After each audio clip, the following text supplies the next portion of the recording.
In this video, we'll show you how to add photos to an information page for the guest login. So I've gone to add a page, and here we have an editor. In the menu bar, there's an image icon, so I click that, and then I'm going to, in this case, upload an image.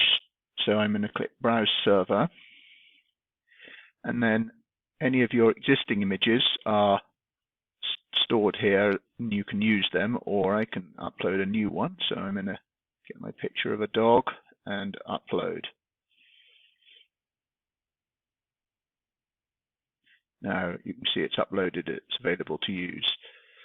So I'm going to press OK.